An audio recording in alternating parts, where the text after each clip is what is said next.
ಬೆಂಗಳೂರು ಗ್ರಾಮಾಂತರ ಜಿಲ್ಲೆ ಹೊಸಕೋಟೆ ನಗರದ ಜೆಎಂಎಫ್ಸಿ ನ್ಯಾಯಾಲಯದ ಆವರಣದಲ್ಲಿ ತಾಲೂಕು ಕಾನೂನು ಸೇವೆಗಳ ಪ್ರಾಧಿಕಾರ ಹಾಗೂ ವಕೀಲರ ಸಂಘದ ಸಹಯೋಗದಲ್ಲಿ ಅಂತಾರಾಷ್ಟ್ರೀಯ ಯೋಗ ದಿನಾಚರಣೆಯನ್ನು ಆಚರಣೆ ಮಾಡಲಾಯಿತು. ಈ ಒಂದು ಕಾರ್ಯಕ್ರಮವನ್ನು ಹೊಸಕೋಟೆ ಜೆಎಂಎಫ್ಸಿ ನ್ಯಾಯಾಲಯದ ಹಿರಿಯ ಸಿವಿಲ್ ನ್ಯಾಯಾಧೀಶ ಸತೀಶ್ ಬಿ, ಹೆಚ್ಚುವರಿ ಸಿವಿಲ್ ನ್ಯಾಯಾಧೀಶೆ ಚೈತ್ರಾ ವಿ ಕುಲಕರ್ಣಿ, ವಕೀಲರ ಸಂಘದ ಅಧ್ಯಕ್ಷ ವೆಂಕಟಸ್ವಾಮಿರವರು ಗಿಡಕ್ಕೆ ನೀರೆರೆಯುವುದರ ಮೂಲಕ ಕಾರ್ಯಕ್ರಮವನ್ನು ಉದ್ಘಾಟಿಸಿದರು.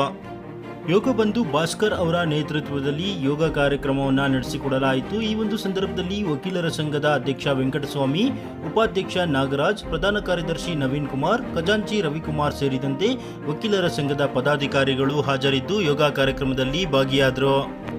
ಕಾರ್ಯಕ್ರಮದ ಉದ್ಘಾಟನೆ ಬಳಿಕ ಹೊಸಕೋಟೆ ಜೆಎಂಎಫ್ಸಿ ನ್ಯಾಯಾಲಯದ ಹಿರಿಯ ಸಿವಿಲ್ ನ್ಯಾಯಾಧೀಶ ಸತೀಶ್ ಬಿ ರವರು ಮಾತನಾಡಿ, ಯೋಗ ಎನ್ನುವುದು ನಮ್ಮ ನಿತ್ಯ ಒತ್ತಡದ ಬದುಕಿಗೆ ಅತ್ಯವಶ್ಯಕವಾಗಿದೆ. ಯೋಗ ಕೇವಲ ವ್ಯಾಯಾಮವಲ್ಲ, ಬದಲಾಗಿ ನಮ್ಮ ಜೀವನ ಶೈಲಿಯನ್ನೇ ಬದಲಿಸುವ ಸಾಧನವಾಗಿದ್ದು, ನಿತ್ಯ ಜೀವನದಲ್ಲಿ ಯೋಗವನ್ನು ಒಂದು ಭಾಗವನ್ನಾಗಿ ಅಳವಡಿಸಿಕೊಳ್ಳಬೇಕು ಎಂದರು. ನಾವು ತಾಲೂಕು ಕಾನೂನು ಸೇವೆಗಳ ಪ್ರಾಧಿಕಾರ ಹೊಸಕೋಟೆ ಮತ್ತು ವಕೀಲರ ಸಂಘ ಇವರ ಜಂಟಿ ಆಶ್ರಯದಲ್ಲಿ ಇವತ್ತು ಅಂತಾರಾಷ್ಟ್ರೀಯ ಯೋಗ ದಿನಾಚರಣೆಯನ್ನು ಆಚರಿಸುತ್ತಿದ್ದೇವೆ. ನಾವು ಈ ನ್ಯಾಯಾಲಯದ ಆವರಣದಲ್ಲಿ ಆಚರಿಸುತ್ತಿದ್ದೇವೆ. ಯೋಗ ಇವತ್ತಿನ ನಮ್ಮ ವರ್ಕ್ ಬ್ಯಾಲೆನ್ಸ್ಗೆ ಮತ್ತು ಒಂದು ವರ್ಕ್ ಸ್ಥಿತಿಗೆ ನಮಗೆ ಭಾಳ ಅತಿ ಮುಖ್ಯವಾಗಿದೆ.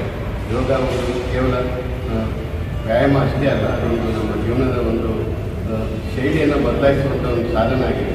ಇವತ್ತಿನ ದಿವಸ ಯೋಗ ಭಾಳ ಪ್ರಮುಖವಾಗಿದೆ. ಹಾಗಾಗಿ ಎಲ್ಲರಿಗೂ ಯೋಗದಲ್ಲಿ ಭಾಗವಹಿಸಿ ಮತ್ತು ಯೋಗನ ತಮ್ಮ ಜೀವನದಲ್ಲಿ ಒಂದು ಪಾರ್ಟ್ ಆಫ್ ಇದಾಗಿ ಅಳವಡಿಸ್ಕೊಳ್ಳಿ ಅಂತ ಹೇಳಿ ಎಲ್ಲರಿಗೂ ಯೋಗ ದಿನಾಚರಣೆ ಶುಭಾಶಯಗಳು.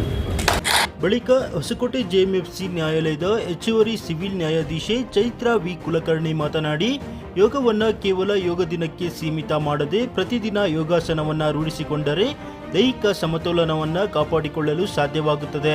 ಆದ್ದರಿಂದ ನಿತ್ಯ ಯೋಗದ ದೃಢ ಸಂಕಲ್ಪವನ್ನು ಪ್ರತಿಯೊಬ್ಬರೂ ಹೊತ್ತು ಯೋಗದಲ್ಲಿ ತೊಡಗಿಸಿಕೊಳ್ಳಬೇಕು ಎಂದರು.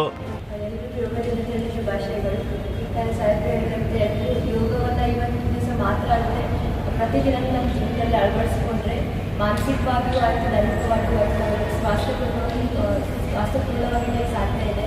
ಹಾಗಾಗಿ ಇದು ಕೇವಲ ಈ ನಮ್ಮ ವರ್ಕ್ ಪ್ರೆಷರಲ್ಲಿ ನಮಗೆ ಕಂಪಲ್ಸರಿ ನನಗೂ ಕೂಡ ಯಾರೋ ಒಂದು ಪ್ರೊಸೀಜರ್ ಅದನ್ನು ಸಜೆಸ್ಟ್ ಮಾಡಿದ್ರು. ನಾವು ಇದೆಲ್ಲ ನೋಡಿದ್ದೀವಿ, ಕಂಪಲ್ಸರಿ ಯೋಗ ಮಾಡಿ ಅಂತ ಸಜೆಸ್ಟ್ ಮಾಡಿದ್ರು. ಅದಕ್ಕೆ ಸ್ವಲ್ಪ ಡೈಲಿ ರುಟೀನಲ್ಲಿ ನಮ್ಗೆ ಆಗಲ್ಲ, ಟೈಮ್ ಇಲ್ಲ ಅಂತ ಹೇಳೋದು ತಪ್ಪು. ಒಂದು 5-6 ಗಂಟೆಗೆ ಅಂದ್ಬಿಟ್ರೆ ಒಂದು ಅರ್ಧ ಗಂಟೆ ಮಾಡಿದ್ರು ಕೂಡ ನಮ್ಮ ದೇಹದಲ್ಲಿ ಎಲ್ಕೋ ಬದಲಾವಣೆ ಆಗುತ್ತೆ.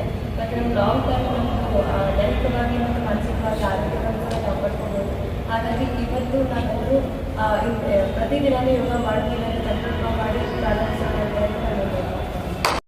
ತಾಲೂಕು ವಕೀಲರ ಸಂಘದ ಅಧ್ಯಕ್ಷ ವೆಂಕಟಸ್ವಾಮಿರವರು ಇದೇ ಸಂದರ್ಭದಲ್ಲಿ ಮಾತನಾಡಿ, 2014ರಲ್ಲಿ ದೇಶದ ಪ್ರಧಾನಮಂತ್ರಿ ನರೇಂದ್ರ ಮೋದಿ ಅವರು ವಿಶ್ವಾದ್ಯಂತ ಯೋಗ ದಿನವನ್ನು ಆಚರಿಸಲು ಕರೆ ಕೊಟ್ಟ ಸಂದರ್ಭದಲ್ಲಿ 173 ದೇಶಗಳು ಒಪ್ಪಿಗೆ ಸೂಚಿಸಿ ಪ್ರತಿ ವರ್ಷ ಜೂನ್ 21ರಂದು ಅಂತಾರಾಷ್ಟ್ರೀಯ ಯೋಗ ದಿನವನ್ನಾಗಿ ಆಚರಿಸುವಂತಾಯಿತು.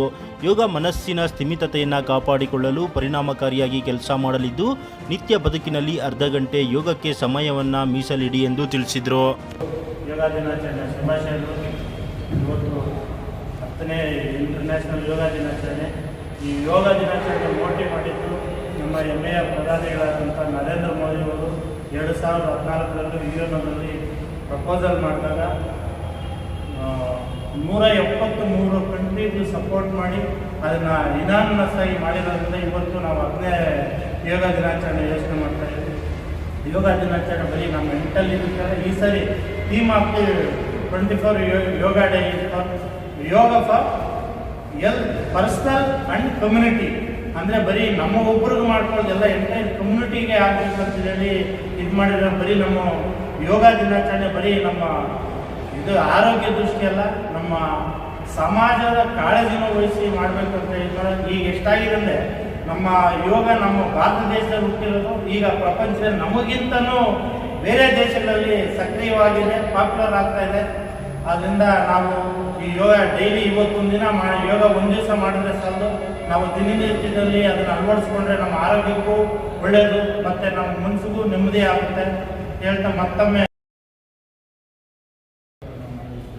ಎಲ್ರಿಗೂ 10ನೇ ಅಂತಾರಾಷ್ಟ್ರೀಯ ಶುಭಾಶಯಗಳು. ಯೋಗ ಇಡೀ ವಿಶ್ವಕ್ಕೆ ಭಾರತದಿಂದ ಪರಿಚಿತವಾದ ಒಂದು ಸನಾತನ ಔಷಧದಿಂದ ಚಿಕಿತ್ಸಾ ಕ್ರಮ. ಯೋಗ ಅಂತಂದರೆ ಯಾಕೆ ಮಾಡಬೇಕು, ಏನಕ್ಕೆ ಮಾಡಬೇಕಂದ್ರೆ ಇವತ್ತು ನಾವು ಆಧುನಿಕ ಜೀವನ ಶೈಲಿ ಯಾಂತ್ರೀಕೃತ ಬದುಕಲಿದ್ದೀವಿ. ಆಧುನಿಕ ಜೀವನ ಶೈಲಿ ಯಾಂತ್ರೀಕೃತ ಬದುಕಿನಿಂದ ಮನುಷ್ಯನ ದೇಹ ರೋಗ ರುಜಿನಗಳ ಆಧಾರವಾಗ್ತಾ ಇದೆ. ಹಿಂದೆ ನಮ್ಮ ಪೂರ್ವಜರು ತುಂಬ ಕಷ್ಟಪಡ್ತಾ ಇದ್ರು. ಕಷ್ಟಪಟ್ಟು ಸಾವಯವ ಕೃಷಿ ಬಳಸಿ ಅವರು ಇದು ಆಹಾರದ ಉತ್ಪಾದನೆ ಮಾಡಿ ತಿಂತಾ ಇದ್ರು. ಸೊ ಆಗ ಅವರೊಂದು ಆರೋಗ್ಯ ಇತ್ತು. ಈಗ ನಾವು ಯಾಂತ್ರೀಕೃತ ಬದುಕು, ರಾಸಾಯನಿಕ ವಿಪರೀತ ಬಳಕೆಗಳಿಂದ ಆಹಾರದಲ್ಲೇ ವಿಷ ಉತ್ಪತ್ತಿ ಆಗ್ತಾ ಇದೆ. ಸೊ ಆ ಕಾರಣದಿಂದ ಮನುಷ್ಯನ ದೇಹ ರೋಗ ರುಜಿನ ಆಗ್ತಾ ಇದೆ. ಇದರಿಂದ ಹೊರಬರಬೇಕಾದ್ರೆ ಪ್ರತಿನಿತ್ಯ ನಾವು ಯೋಗನ ಅಳವಡಿಸ್ಕೊಳ್ಬೇಕಾಗುತ್ತೆ. ಯೋಗ ಅಂತಂದರೆ ದೇಹ, ಮನಸ್ಸು, ಪ್ರಾಣಗಳ ಸಮಾಗಮ. ಅಂದರೆ ದೇಹ, ಮನಸ್ಸು, ಪ್ರಾಣಗಳನ್ನ ಒಗ್ಗೂಡಿಸುವ ಪ್ರಕ್ರಿಯೆ. ಈ ಪ್ರಕ್ರಿಯೆನ ನಾವು ಯಾವತ್ತು ವರ್ಷಕ್ಕೊಂದು ದಿವಸ ಅಂದರೆ ಜೂನ್ 21 ಮಾಡೋದಲ್ಲ, ಪ್ರತಿನಿತ್ಯ ಮಾಡಬೇಕಾಗುತ್ತೆ. 365 ದಿವಸ ಒಂದು ತಾಸು ನಾವು ಮೀಸಲಿಡೋಣ. ಮನುಷ್ಯನಿಗೆ ಆರೋಗ್ಯನೇ ಭಾಗ್ಯ, ಆರೋಗ್ಯಕ್ಕಿಂತ ಮಿಗಿಲಾದ ಭಾಗ್ಯ ಯಾವುದೂ ಇಲ್ಲ ಅಂತ ಹೇಳ್ತಾ ಪ್ರತಿನಿತ್ಯ ನಾವು ಅಭ್ಯಾಸ ಮಾಡೋಣ. ಇವತ್ತು ಒಂದು ದಿವಸ ಮಾಡೋದು ಬೇಡ, ಎಲ್ಲರೂ ಪ್ರತಿನಿತ್ಯ ಅಳವಡಿಸ್ಕೊಳ್ಳಿ. ಅಂದರೆ ಇಡೀ ನಮ್ಮ ದೇಹದ ಈಗ 2 ವರ್ಷ ಮಾಡಿ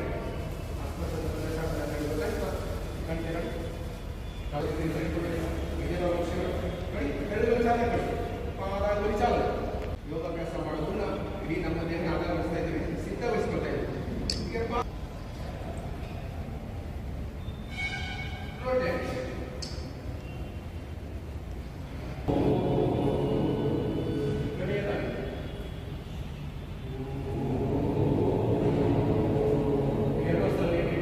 ಇದಕ್ಕೆ ಮಹಾಮಂತ್ರ ಕರ್ತೀನಿ. ಇಲ್ಲಿ ನಮ್ಮ ದೇಹದಲ್ಲಾದ ಬದಲಾವಣೆ ಗಮನಿಸೋಣ. ಓಂಕಾರ ಅರ್ಥ ಮನಸ್ಸನ್ನು ಏಕಾಗ್ರಗೊಳಿಸೋಣ. ನಾವು ಇಲ್ಲಿದ್ದೀವಿ, ನನ್ನ ಮನಸ್ಸು ಭಾಗ ಮಾತ್ರ ನಮ್ಮ ದೇಹ ಇದೆ, ಮನಸ್ಸು ಕೂಡ ಇಲ್ಲಿ ಕೇಂದ್ರೀಕೃತಗೊಳಿಸುವ ಈ ದಿನದ ವಿಶೇಷತೆ ಯೋಗ ದಿನದ